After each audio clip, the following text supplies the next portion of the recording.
The morning light poured weakly into Nobita's messy room. Papers lay scattered, and the sound of a pencil scratching angrily filled the air. Nobita stared at his latest test, another 0. His hands trembled as he ripped the sheet apart. Every time. Every single time, he shouted. I just need more time. Doraemon peeked from the drawer, holding a half-eaten dorayaki. You say that after every test, Nobita? Nobita slammed his hands on the table. You don't get it. I study, I try, but time runs out. If I just had a little more. For a long second, Doraemon stayed quiet.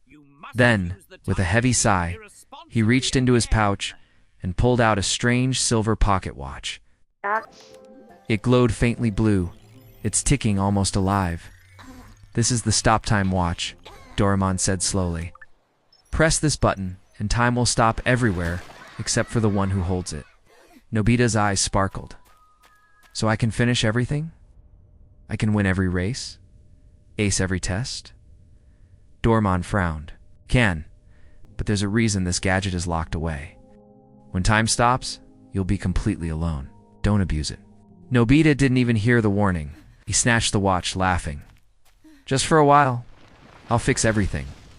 At first it was perfect. Nobita stopped time to sleep in late, peek at exam answers, even play without fear of Jian's punches. Everything froze, people mid-step, leaves hanging in the air. Laughter paused mid-sound.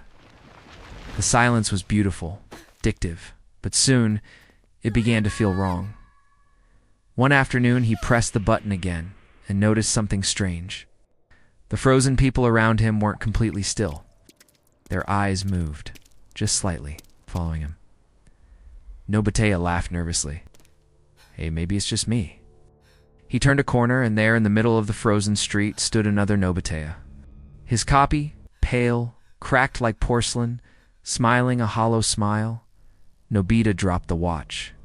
Who are you? The reflection tilted its head. You stopped time too often. Time stopped you back. The world around them warped, colors fading to gray. The sky bent like glass. Nobita ran toward his house, calling Doraemon, help me. He burst into his room and saw Doraemon frozen mid-motion, half-turned, eyes glowing faintly red. Then the Controbot moved, slowly, too slowly. You broke it. Nobita, Doraemon's voice echoed, deep and distorted. The watch no longer stops time, it stops you. The walls began to melt. Everything, furniture, light, shadows, stretched and froze again, frame by frame, like a corrupted film reel. Nobita screamed, pressing the button over and over, but nothing changed. His reflection appeared in every glass surface, each one smiling wider than the last. You wanted more time? They whispered together. Now you have forever? The watch fell from his trembling hand. As it hit the floor, the world shattered. Into shards of frozen seconds, glass-like fragments hanging in the air. The next morning, Doraemon sat quietly by Nobita's empty desk. Only the stop-time watch lay there, ticking faintly. The hands never moved again.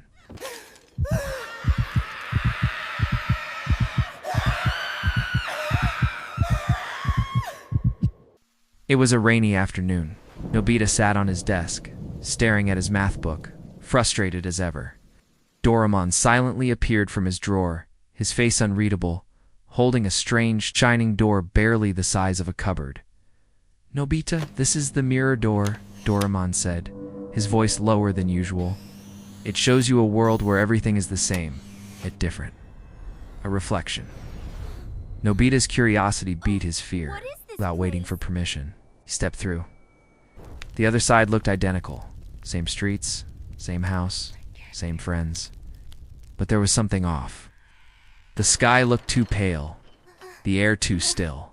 When Nobita called out to Shizuka, she turned around with a faint, cold smile. Her eyes dark, her tone sharp. Jian wasn't bullying anyone. He was lecturing a crowd in a white lab coat, his voice emotionless. Sunio sat on a throne-like chair, soldiers around him, issuing orders like a tyrant. Nobita ran back to Doraemon in panic. Doraemon, we need to go back. But Doraemon wasn't behind him anymore. He ran back to the door, but it wasn't glowing anymore. The frame looked old, covered in cracks. He pounded on it, crying, "Take me home, please." Then he heard Doraemon's voice, faint, hollow. "Nobita, this isn't a reflection. The mirror door doesn't create copies, it replaces." Nobita froze. The world around him flickered, his house melting like ink in water. Faces of his friends distorting, repeating themselves like broken mirrors. He realized what had happened. The gadget hadn't shown another world. It had swapped theirs with this one. Now the real Nobita's world was gone, replaced by this twisted reflection.